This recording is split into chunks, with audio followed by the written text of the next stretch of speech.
చేసుకుందాం. పరిశుద్ధుడైన దేవానికి స్తోత్రములు తండ్రి. దయగలిగిన ప్రభాని దయగలిగిన కృపలో యేసయ్య మమ్మల్ని మేము తగ్గించుకుంటూ నీ దయగలిగిన హస్తానికి అప్పగిస్తున్నాం తండ్రి.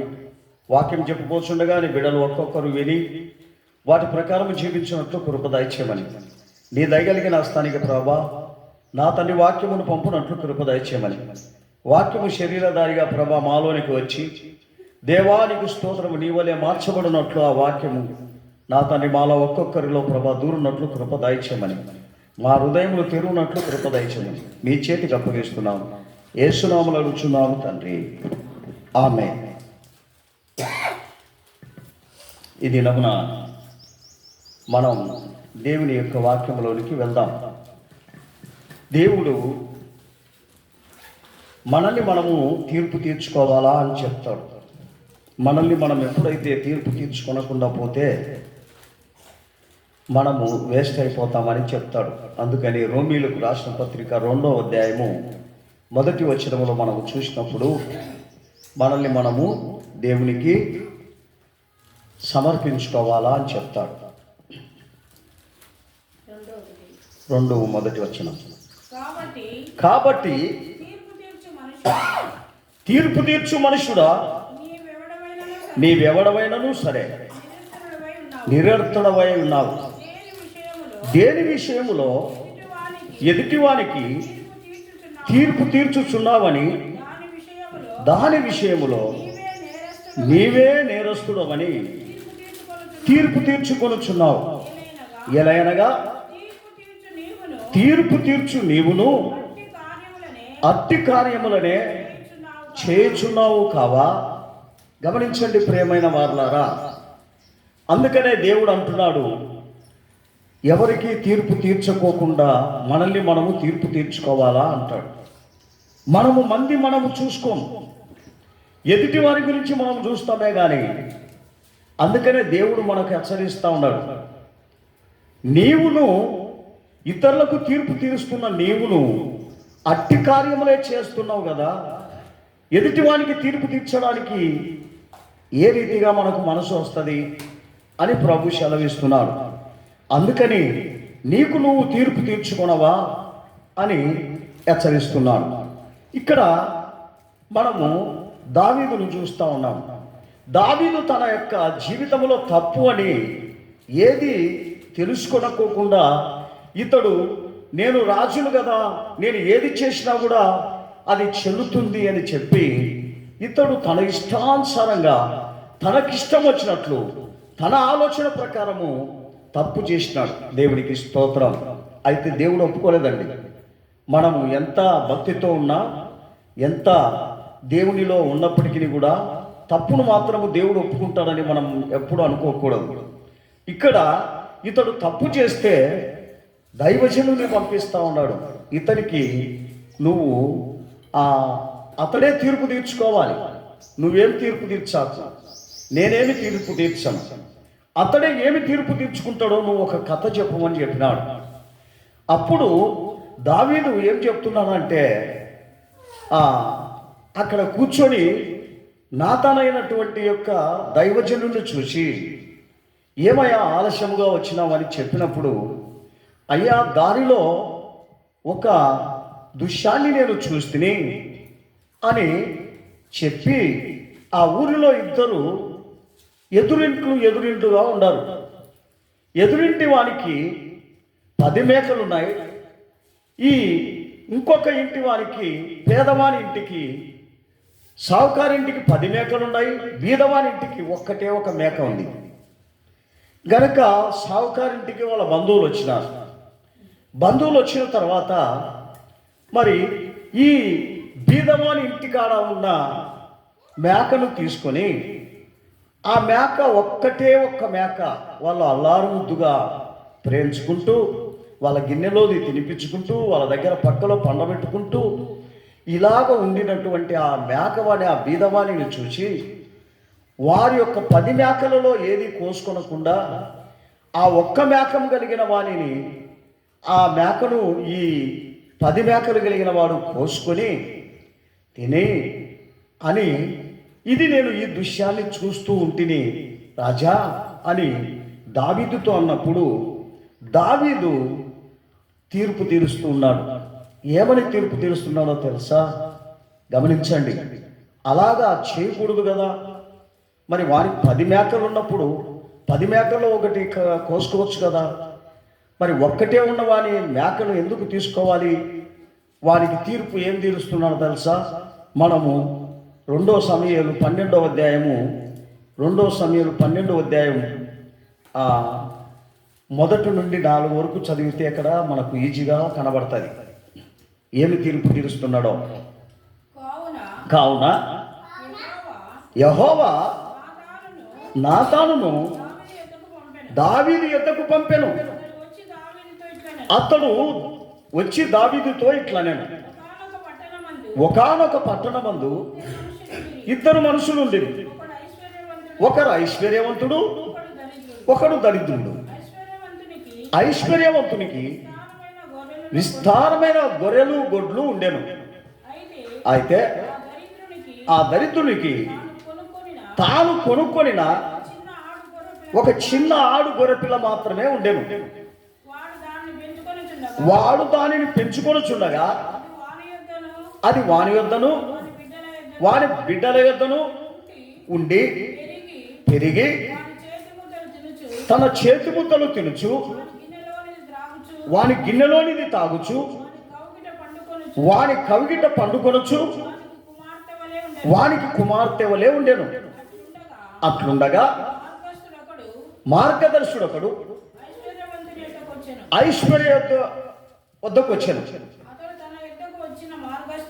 అతడు తన యొద్దకు వచ్చిన మార్గస్థునికి ఆయతము చేయుటకు తన గొర్రెలలో గాని గొడ్లలో గాని దేనిని ముట్టనొలక ఆ దరిద్రత గొర్రెపిల్లను పట్టుకొని తన యొద్దకు వచ్చిన వానికి ఆయతము చేసెను. దావీదు ఈ మాట విని ఆ మనుషుని మీద బహుగా కోపించెను. యెహోవా జీవముతోడు నిశ్చయముగా ఈ కార్యము చేసిన వాడు మరణకు పాత్రుడు. వాడు కనికరము లేక ఈ కార్యము చేసిన గనుక ఆ గొర్రెపిల్లకు పతిగా 4 గొర్రెపిల్లను ఇవ్వవలెనని నాతానుతో అనెను. గమనించండి ప్రియమైన వారులారా, ఎప్పుడైతే ఇతడు ఈ మాట చెప్పినాడో గమనించండి, అప్పుడు ఈ నాతాన్ అంటున్నాడు, ఆ మనిషినివి నువ్వేనయ్యా, ఆ తీర్పు నీకే, దేవునికి స్తోత్రం. గనక ఎప్పుడైతే ఆ తీర్పు దావీదే తీర్చుకున్నాడో అతనికి ఉన్నటువంటి 4 కుమారులు అతనికి మరి చనిపోయినట్లుగా మనం చూస్తూ ఉన్నాం. ప్రియమైన దేవుని బిడ్డ, మన తీర్పు మనమే తీర్చుకుంటున్నాం. మన జీవితాన్ని మనమే దేవునికి ఇదిగో నేను ఇలాగా అని చెప్పి మనము తీర్చుకుంటూ ఉన్నాం. గమనించండి. అందుకనే నీ తీర్పుకు తగినట్లుగా నీకు ప్రతిఫలము అంటాడు. 6వ వచనంలో మనం చదువుదాం. అది 6వ వచనం. వారు కనికరము లేక ఈ కార్యము చేసిన గనుక ఆ గొర్రెపిల్లకు ప్రతిగా 4 గొర్రెపిల్లలను ఇవ్వవలెనని నాతానుతో అనెను. గమనించండి ప్రియమైన వారులారా, ఆ తీర్పు తనకే మిందికొచ్చిందని అతడు ఎరగక తీర్పు తీర్చుకున్నాడు. ఈరోజు మన తీర్పు మనమే. అన్యాయమైనా సరే, అది అక్రమైనా సరే, అక్రమాన్ని పక్కన పెట్టి మనము చక్కగా న్యాయం తీర్పు తీర్చుకుంటాం. కానీ అది మనకే వస్తుందని మనం మాత్రం తెలుసుకోవాలని దేవుడు హెచ్చరిస్తున్నాడు. మత్తయి సువార్త 5వ అధ్యాయము 7వ వచనంలో మనం చూసినప్పుడు, మత్తయి సువార్త 5వ అధ్యాయము 7వ వచనంలో 7వ వచనం, కనికరము కలిగిన వారు ధన్యులు, వారు కనికరం పొందుతారు. గమనించండి, మనలో ఏముండాలంట? ఎదుటి మనిషి చూసి కనికరం ఉండాలి. ఆ కనికరం లేకుండా కఠిన హృదయాలుంటే, పాపం అనేటువంటి ఒక చింత లేకుండా మనం తినాలా, మనం తాగాలా, మనం సుఖించాలా, ఇటువంటి యొక్క గుణము మనకు ఉన్నట్లయితే మరి మంచిది మనం ఏ రీతిగా పొందుతాం గమనించండి. మన బుద్ధికి తగినట్లుగానే మనం తీర్పు పొందుతామని దేవుడు సెలవిస్తున్నాడు. అందుకని నీకు నువ్వే తీర్పు తీర్చుకుంటేలాగా, అందుకని ఆయన అంటాడు, ఆయన రోమీయులకు రాసిన పత్రిక 2వ అధ్యాయము 5-6 వచనములో మనం చూసినప్పుడు 5-6 వచనములో మనం ఇతరులకు తీర్పు తీరుస్తూ ఉంటాం. మన తీర్పు మనది పక్కన పెట్టి, మన యొక్క క్రియలు పక్కన పెట్టి ఎదుటి మనుషుల గురించి చెప్తా ఉంటాం అన్నమాట. రోమా 2వ అధ్యాయము 5-6. నీ కాఠిన్యమును ఆ మార్పు పొందని నీ హృదయమును అనుసరించి ఉగ్రత దినమందు అనగా దేవుని న్యాయమైన తీర్పు బయలుపరచు దినమునందు నీకు నీవే ఉగ్రతను సమకూర్చుకొనుచున్నావు. ఆయన ప్రతివానికి వాని క్రియల చొప్పున ప్రతిఫలమిచ్చును. గమనించండి ప్రియమైన వారులారా, దేవుడు ఏమంటున్నాడు? ఈ భూమి మీద నువ్వు ఎట్లున్నావు? నీ ఇష్ట ప్రకారం ఉంటే సరిపోతుందా? అది కఠిన హృదయం అంటాడు. దేవునికి ఇష్ట ప్రకారము నడుచుకోవాలి, దేవుని ఆలోచన ప్రకారము నడుచుకోవాలి. నాకు సూటిగానే నేను వెళ్తాను అంటే అది నీ మూర్ఖత్వమే.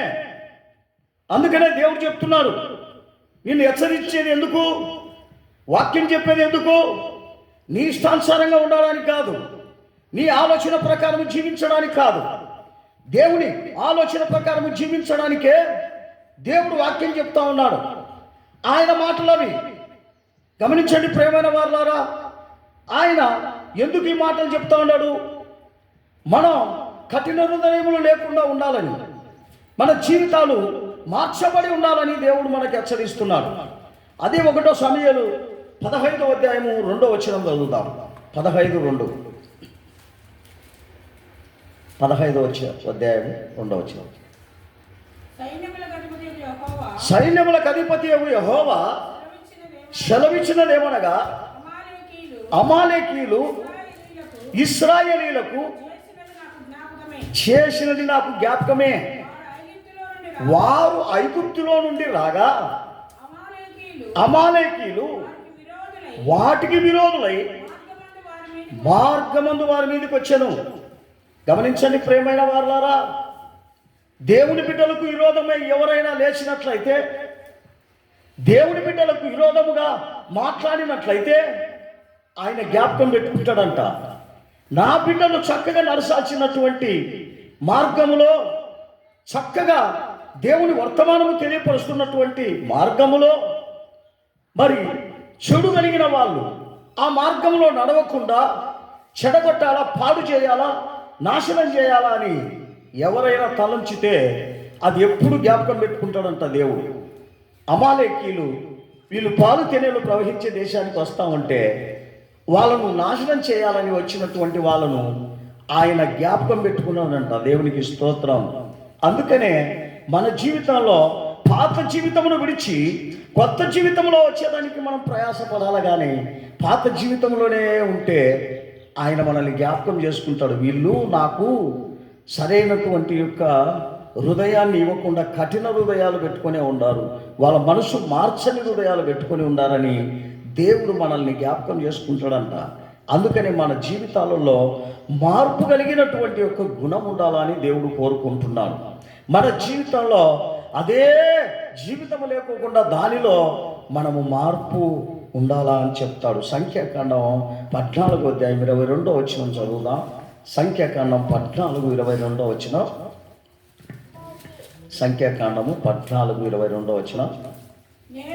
నేను ఐగుప్తులోను అరణ్యములోను చేసిన సూచక క్రియలను, నా మహిమను చూసిన ఈ మనుషులందరూ ఈ 10 మారులు నా మాట వినక నన్ను పరిశోధించింది. గమనించండి ప్రియమైన వారులారా, ఎప్పుడు నీ మాటే, ఎప్పుడు నీకు మంచి జరగాలి, ఎప్పుడు నీకు ఆశీర్వాదం కావాలా, ఎప్పుడు నీకు బాగుండాలి. కానీ ఎన్నిసార్లు దేవుని వాక్యం చెప్పినా వాక్యం వినవు. వాక్య ప్రకారం నడుచుకో, వాక్యానుసారంగా జీవిస్తామనే గుణం ఉండదు. అయ్యో నా కుటుంబము నా పిల్లలు అందరూ కూడా క్షేమాభివృద్ధితో ఉండాలంటే దేవుడి దగ్గరికి వచ్చి దేవుని మొరపెట్టాలనే ఆ బుద్ధి ఉండదు అన్నమాట. గమనించండి, దేవుడు ఎప్పుడు చూసినా ఆశీర్వదించాలా. కానీ గమనించండి, అటువంటి యొక్క బుద్ధి కన్నా నాలో నా కుటుంబాన్ని నా పిల్లలను నువ్వు మారిస్తే చాలు ప్రభా, నా పిల్లలు మారితే ప్రభా అని మనం ప్రార్థన చేయాలంట. మన కుటుంబం కొరకై మన కొరకై ప్రార్థన చేయాలి. నేను కూడా మారాల ప్రభా, నా జీవితం కూడా మారాల ప్రభా, నా మాటలు కూడా మారాల ప్రభా, నా ప్రవర్తన మారాల ప్రభా, నా హృదయం కఠినంగా ఉందేమో, నేను దేవునికి మాట వినుకోకుండా ఉన్నానేమో అనేది కూడా మనం ఆలోచన చేసుకోవాలి.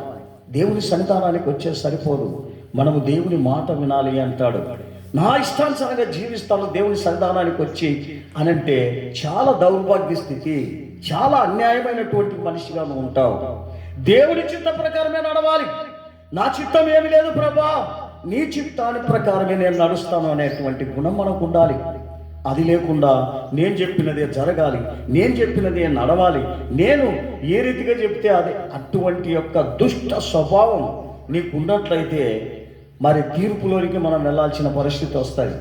గనుక మనం ఎంత తగ్గించుకున్నట్లయితే అంత దేవుడు మనల్ని హెచ్చిస్తాడు.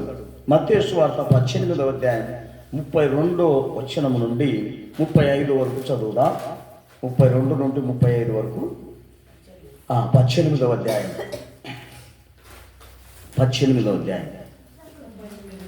32 నుండి 35 వరకు.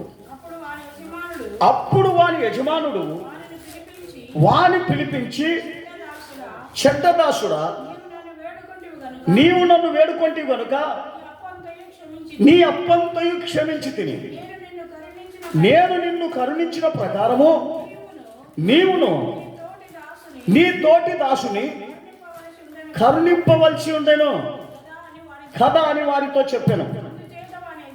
అందుచేత వారి యజమానుడు కోపపడి తనకు అచ్చి ఉన్నదంతయు చెల్లించు వరకు బాధపరచు వారికి వారిని అప్పగించాను.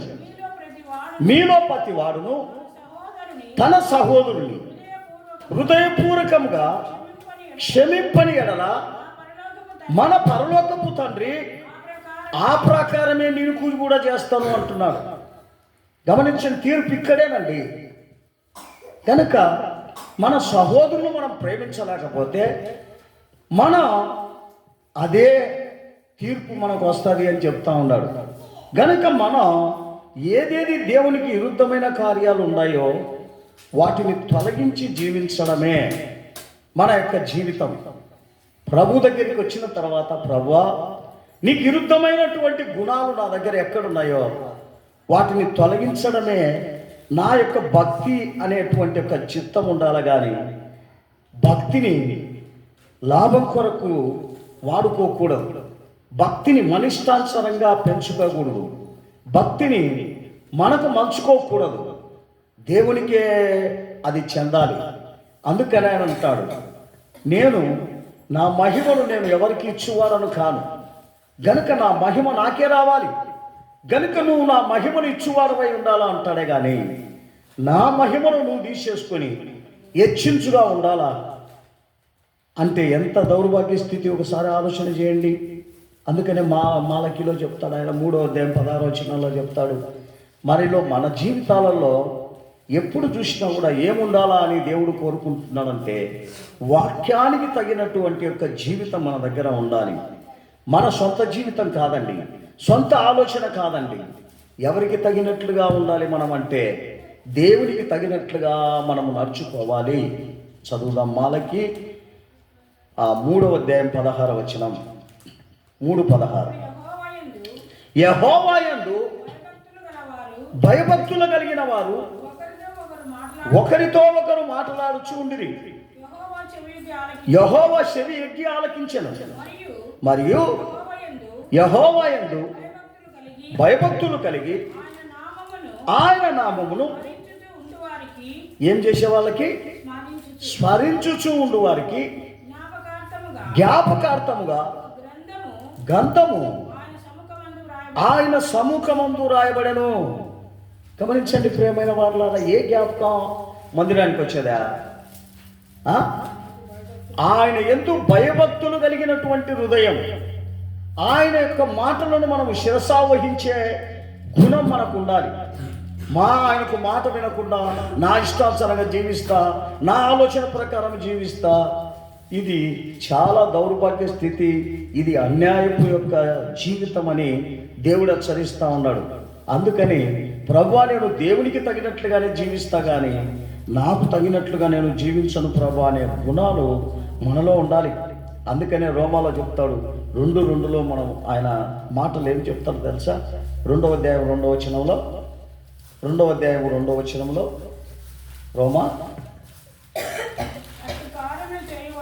అట్టి కార్యములు చేయువాని మీద దేవుని తీర్పు సత్యమును అనుసరించినదై అని ఎరుగుదుము. గమనించండి, ఆయన మనకిచ్చేటువంటి యొక్క బాధలు అది సత్యమే. మనం మాట వినలేదు, మన ఇష్టానుసారంగా జీవించాలంటాం, మన ఆలోచన ప్రకారం జీవించాలంటాం, మనకు అన్ని మలుచుకోవాలంటాం. దేవుని కార్యములు కూడా నువ్వు మలుచుకోవాలంటే ఎలాగైతుంది? దేవునికి లోబడేటువంటి ఒక బిడ్డలుగా ఉండాలా. లేదు నా ఇష్టమే అంతా జరగాలి, నేను చెప్పినట్లు, అది చాలా తప్పది. అటువంటి ఒక గుణం మనకు ఉండకూడదు. మనం ఎప్పుడు కూడా దేవునికి ఇష్ట ప్రకారమే నడుచుకోవాలి కానీ మనకి ఇష్ట ప్రకారం మనము నడుచుకున్న దానికి ఎప్పుడు ఆశపడకూడదు. ఎందుకంటే ప్రభు, నేను ఏ పాటి మనిషిని ప్రభా, నా ఇష్టానుసారంగా జీవించడానికి నీ ఇష్ట ప్రకారమే నేను జీవిస్తాను అనేటువంటి ఒక చింత మనలో ఎప్పుడు ఉండాలా అంటాడు. అందుకనే ఆయన అంటాడు, యోహాను సువార్త 12వ అధ్యాయము 47-48 వచనం మనం చదువుదాం. 2 వచనాలు. యోహాను సువార్త 12వ అధ్యాయము 42-48, 47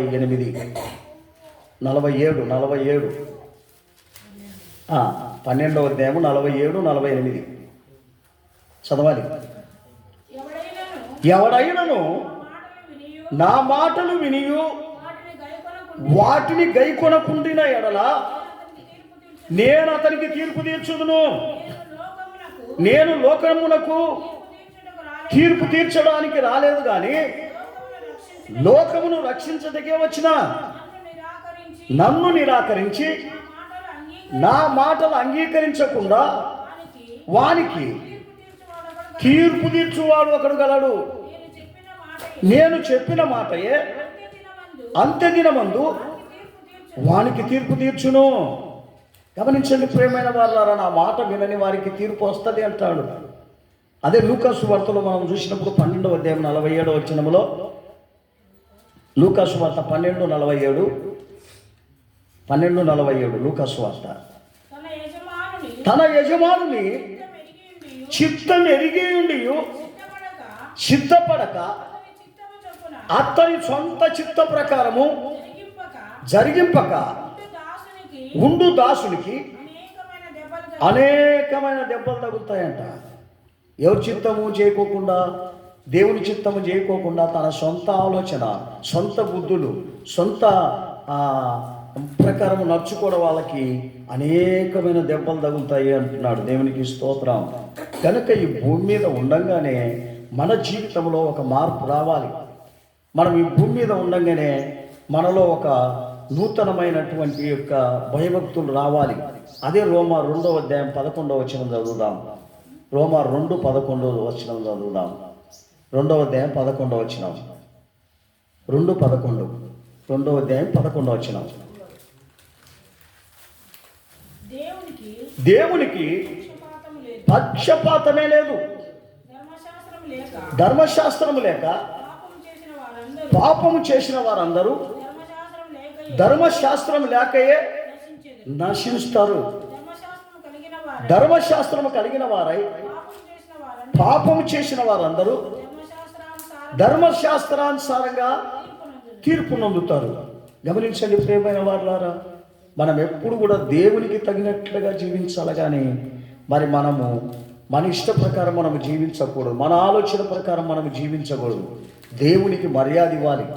కొందరు దేవునికి మర్యాద ఇవ్వరు, నాదే జరగాలి, నాదే నేను చెప్పినట్లే అన్ని కావాలని. అది చాలా తప్పది. దేవుడు అటువంటి వారికి ఊరికిడిస్తాడు. ఆయన ఈ భూమి మీదనే శ్రమలు పెట్టి పాడు చేస్తాడు. అందుకనే ఇంకొక వాక్యం చదివి నేను ముగిస్తాను. 1 పేతురు 1వ అధ్యాయం 17వ వచనం చదువుదాం. 1 పేతురు 1వ అధ్యాయం 17వ వచనం. 1వ అధ్యాయం 17వ వచనం. 1:17. పక్షపాతము లేకుండా క్రియలను బట్టి ప్రతి వానిని తీర్పు తీర్చువాడు తండ్రి అని మీరు ఆయనకు ప్రార్థన చేయుచున్నారు గనుక మీరు పరదేశులై ఉన్నంత కాలము ఏం గడపాలి? భయంతో గడపాలి. భయం లేకుండా గడపకూడదు. నా ఆలోచన ప్రకారము నాదే అని చెప్పేసి అన్ని నావే జరగాలనేటువంటి గుణాలు ఎప్పుడు మనకు లేకోకుండా దేవుని ఇష్ట ప్రకారమే జరగాలి, దేవుని ఆలోచన ప్రకారమే జరగాలనే సిద్ధాంతం మనలో ఉండాలని దేవుడు మనకి ఈరోజు హెచ్చరిస్తున్నాడు. గనుక మనం వాటి ప్రకారము జీవించడానికి దేవుడు సహాయం చేయనట్లుగా మనమందరం కూడా ఈ వాక్యాన్ని మనం ధ్యానించి దీని ప్రకారం ఉండడానికి దేవుడు సహాయం చేయనుగాక. దేవునికి స్తోత్రం.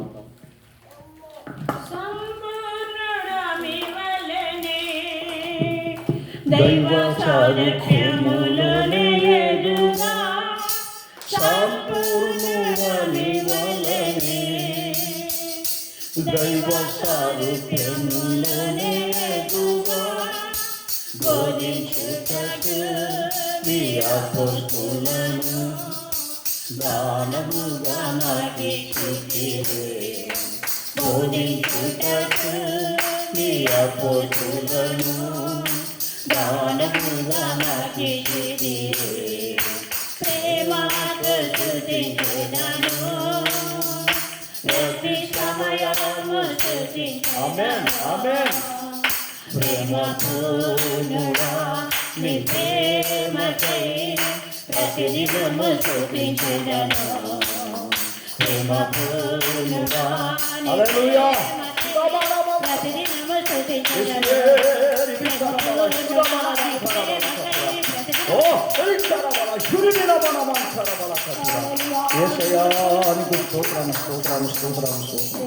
ప్రభు ఇంతవరకు మన మధ్యలో ఉన్నందుకే దేవునికి స్తోత్రం చేస్తాం. హెచ్చరించిన కృపను బట్టి దేవునికి స్తోత్రం చేస్తాం. చిన్న ప్రార్థన చేసుకున్నాం. పరిశుద్ధులైన దేవానికి స్తోత్రము నాయన. కడసి దినాల్లో ప్రభా మమ్మల్ని మేము తీర్పు తీర్చుకుంటూ మా జీవితాలను చక్కపరుచుకొని నీ ఎదుట కలంకము కల్మషము లేని మనుషులుగా ఉండడానికి సహాయం చేయమని అడుగుతున్నాం. వచ్చిన బిడ్డలందరూ కూడా ప్రభా నీ బిడ్డలుగా మార్చండి. త్వరలో మీరు రాబోతున్నారు ప్రభా. ఆ రాకడకు ప్రభా మీ బిడ్డలందరినీ నా తండ్రి కలంకము కల్మషము లేని బిడ్డలుగా మార్చి నా తండ్రి మీ యందు భయభక్తులు కలిగి జీవించేటువంటి గొప్ప కృపా బలమును దయచేయమని మమ్మల్ని మేము తగ్గించుకొని దయగలిగిన హస్తానికి అప్పగిస్తున్నాం. యేసు నామములో అడుగుచున్నాము తండ్రి. ఆమేన్. స్తోత్రం స్తోత్రం స్తోత్రం. నా ప్రాణమా యెహోవాను సన్నిధించుము, నా తరగున సమస్తమైన పరిశుద్ధ నామమును సన్నిధించుము. నా ప్రాణమా యెహోవాను సన్నిధించుము. ఆయన చేసిన ఉపకారములో దేని అందరూ దేవునికి స్తోత్రం చేస్తాం. స్తోత్రం స్తోత్రం. హల్లెలూయా హల్లెలూయా హల్లెలూయా. అందరికీ స్తోత్రం. Praise the lord.